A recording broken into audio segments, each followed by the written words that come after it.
Et quand la tristesse arrive, je sais tu es là, toujours près de moi.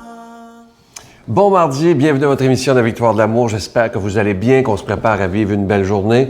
Il y a peut-être des gens qui sont un petit peu down ce matin, mais je vous le dis, la journée peut être belle si on décide qu'elle est belle. Et on s'en va rejoindre quelqu'un qui l'a pas eu facile dans les derniers mois, mais merci de continuer à prier pour lui.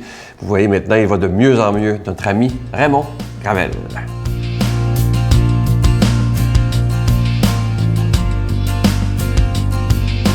Bonjour. Aujourd'hui, la parabole, c'est la parabole de la corde. L'autre jour, en arrivant du bureau de poste, je me suis mis à observer un de mes amis qui se promenait avec son petit chien. Évidemment, une laisse, une corde retenait au maître la pauvre petite bête. Mais après avoir observé longtemps la scène, un doute m'effleure l'esprit. Qui menait vraiment qui? En effet, la petite bête s'arrêtait souvent sur le bord du trottoir pour renifler des odeurs, sentir des déchets, essayer d'attraper des choses que le vent charriait ici et là. Et le maître s'arrêtait souvent pour permettre à la bête de satisfaire toutes ses fantaisies. Et là, je me suis demandé ce jour-là, qui me fait marcher l'autre? Est-ce que c'est mon ami qui fait marcher son chien ou si c'est son chien qui fait marcher mon ami? La corde reliait la bête au maître ou le maître à la bête. La question m'habitait l'esprit un certain temps et m'entraînait dans des réflexions profondes. Dans la vraie vie, en effet, nous nous promenons tous avec des cordes souvent invisibles qui nous tiennent attachés à des gens ou à des possessions. Parfois, ces cordes nous font trébucher ou encore, elles nous tiennent dans des liens inextricables. Cette scène nous rappelle la réalité de tous les jours. Un cortège se déroule constamment devant nos yeux. Des parents qui veillent sur leurs enfants, des personnes qui veillent sur des handicapés ou des malades, des gens qui prennent soin de leurs petits animaux. C'est heureux qu'il en soit ainsi. Nous voyons aussi d'autres personnes qui tiennent la corde serrée autour du cou de leurs otages, des conjoints qui tiennent serrée la corde de la jalousie, ou encore des personnes qui tiennent des liens serrés autour du cou de leurs débiteurs. Tous les jours, des gens se promènent avec des cordes à la main et autour de leur cou. Pour les uns, la corde devient un objet ou un symbole de sécurité. Pour les autres, un appel à la révolte, à la libération. Devant ces grandes questions existentielles, les uns ont échafaudé des systèmes de croyances religieuses pour y trouver des sécurités. Ces systèmes païens sont devenus rapidement des pièges en élaborant des liens pour maintenir des hommes prisonniers de Dieu mesquins et vindicatifs. Ces religions païennes ont réussi à éroder des élans d'espérance pour maintenir dans des liens, des cordes, ces hommes en quête de salut. Et pourtant, la corde qui nous relie aux autres, ça devrait être une corde qui nous fait penser à la liberté. On devrait vivre dans la liberté. C'est l'appel évangélique. Vous savez, le mot miséricorde, c'est un mot qui nous vient de la Bible directement. Dieu qui dit, c'est la miséricorde que je veux, non pas les sacrifices, non pas les lois, non pas les règlements. Et moi, j'aime beaucoup ce mot-là parce que miséricorde, c'est miserere, qui veut dire pitié, et cordia, qui veut dire cœur, la pitié du cœur. Puis il y a un sens populaire à ce mot-là, c'est la corde que l'on tient et que l'on tend aux autres pour les sortir de leur misère. Alors soyez miséricordieux les uns envers les autres. Notre Père qui es aux cieux, que ton nom soit sanctifié, que ton règne vienne, que ta volonté soit faite sur la terre comme au ciel. Donne-nous aujourd'hui notre pain de ce jour. Pardonne-nous nos offenses comme nous pardonnons à ceux qui nous ont offensés. Ne nous laisse pas entrer en tentation, mais délivre-nous du mal, car c'est à toi qu'appartient le règne, la puissance et la gloire pour les siècles des siècles. Amen. Je vous en parlais la semaine dernière de ce nouveau cadeau exclusif à la Victoire de l'amour. Il s'agit du CD de l'abbé Raymond Gravel qui s'intitule « La puissance de la prière ». Et vous allez voir, ce CD-là, il peut changer votre façon de prier, il peut aussi changer votre vie, j'en suis convaincu, parce que Raymond m'expliquait dernièrement à quel point il ressent la prière des milliers de personnes, même à travers son corps. Il le sent que des gens prient pour lui et ça l'aide énormément à combattre le cancer. Alors j'espère que vous pourrez prendre le temps d'écouter ce CD qui peut vraiment vous aider. Vous le recevrez avec un don de 25 $. Et si vous en voulez deux, parce que ça se donne vraiment bien en cadeau, c'est avec un don de 40 $. Alors, je vous rappelle le titre, « La puissance de la prière » avec l'abbé Raymond Gravel. Je vous donne l'adresse. La Victoire de l'amour, casier postal 120, succursale Boucherville à Boucherville, le J4B 56, je vous la redonne. La Victoire de l'amour, casier postal 120, succursale Boucherville à Boucherville, le J4B 56. Également par téléphone, par carte de crédit, du lundi au vendredi de 8h30 à 16h30 dans le 514-523-4433, 523-4433 ou sans frais, le 1-888-811-9291, 1-888-811-9291 et aussi sur notre site Internet, le www.lavictoiredelamour.org. Je vous rappelle le titre de ce beau CD de l'abbé Raymond Gravel, La puissance de la prière, et j'ai hâte que vous nous en donniez des nouvelles parce que Raymond, j'étais là quand il l'a enregistré, c'est de toute beauté. Vous connaissez Raymond, avec lui, c'est clair, net et précis. Merci.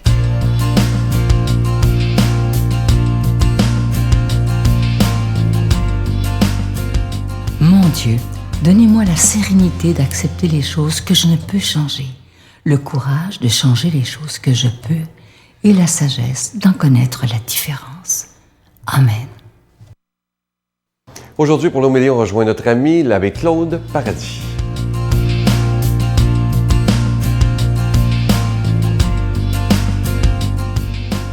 Bon mardi matin. L'évangile d'aujourd'hui sera selon Saint Jean.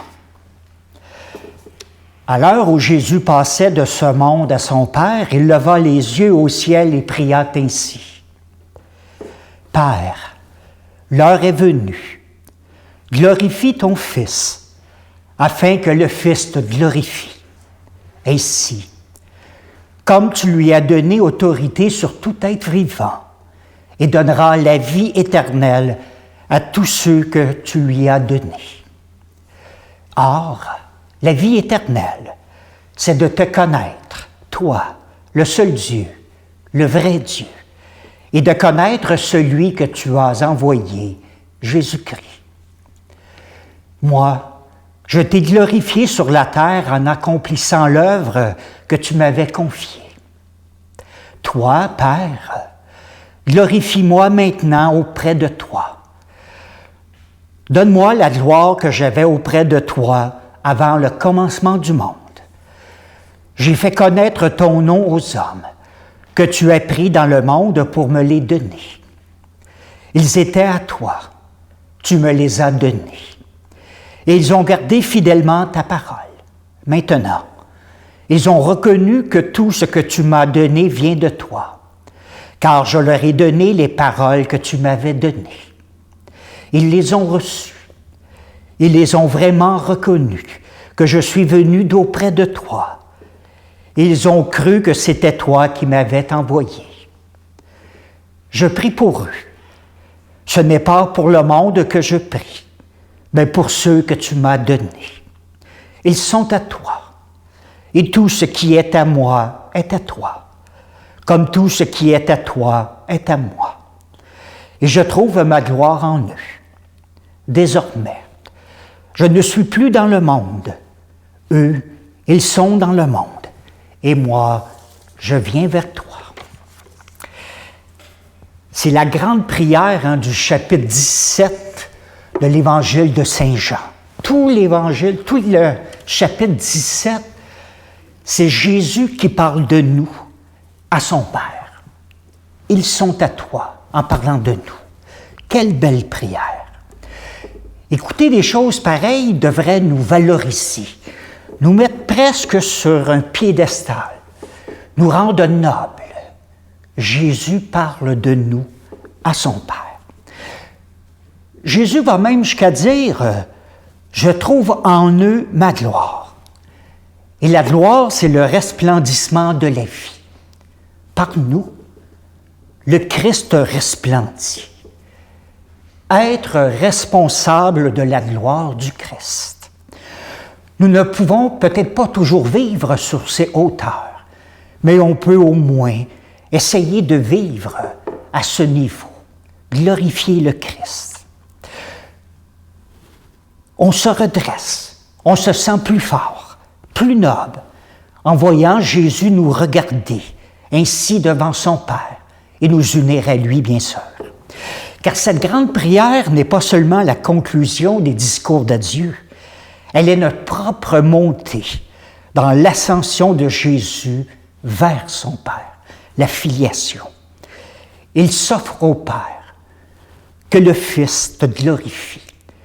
Et il attire les hommes vers l'union avec Dieu, c'est-à-dire à la vie éternelle. Qu'ils te connaissent, me connaissent.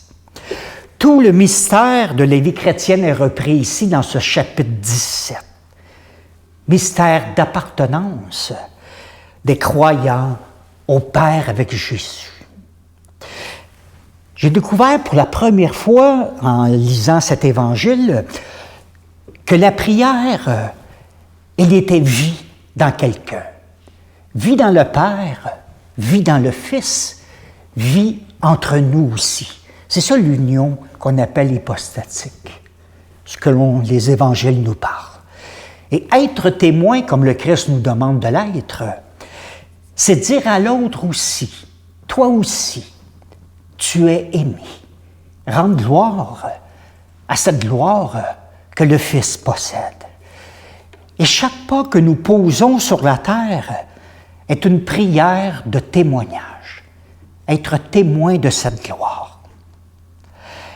Ramener quelqu'un vers ce lien de lui-même, on dirait qu'il s'opère une faille, une Pâque. C'est un peu ça, hein, toute cette union. Et Jésus nous dit aujourd'hui, va vers toi pour aller vers les autres. Viens vers moi aussi pour te remplir de moi et pouvoir me glorifier après. Être la personne qui va me glorifier. C'est à toi que Jésus ce matin te le demande. Rendre gloire au Père, rendre gloire à Jésus, mais par ta vie, par ton quotidien, par ta journée d'aujourd'hui, aujourd'hui même. Rendre gloire à Dieu. Et sur ces paroles, je prends le temps de bien vous bénir. Au nom du Père, du Fils et du Saint-Esprit. Amen. Je vous salue Marie, pleine de grâce. Le Seigneur est avec vous. Vous êtes bénie entre toutes les femmes, et Jésus, le fruit de vos entrailles, est béni.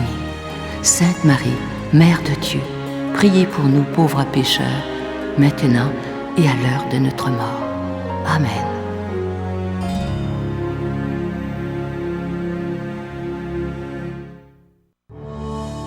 Sur les pas de Jésus. Dans le cadre des festivités du 20e anniversaire de la victoire de l'amour, nous vous invitons à un magnifique pèlerinage en Terre Sainte et Jordanie en compagnie de Sœur Angèle, l'abbé Donald Thompson et Sylvain Charon.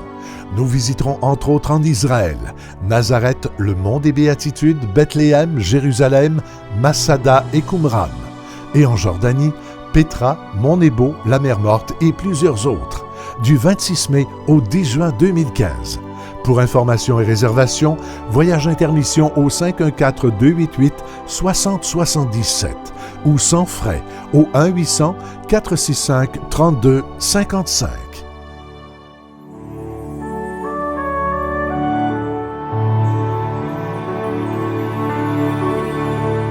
Je vais vous laisser avec une belle pensée ce matin. Ça dit ceci, c'est de toute beauté. Je ne connais pas le secret du succès, mais je connais la clé de l'échec. C'est de vouloir plaire à tout le monde. Je vous souhaite une bonne journée et demandez au Seigneur de nous aider à être nous-mêmes une fois pour toutes. À demain. Bye. Et je veux te donner mon cœur et ma voix, l'hiver et l'été. Tout ça à la fois, l'amour sans secret. Ce à quoi je crois, ma sincérité. Tout de moi pour toi. La Victoire de l'amour remercie de tout cœur les Résidences Soleil de leur accueil si chaleureux.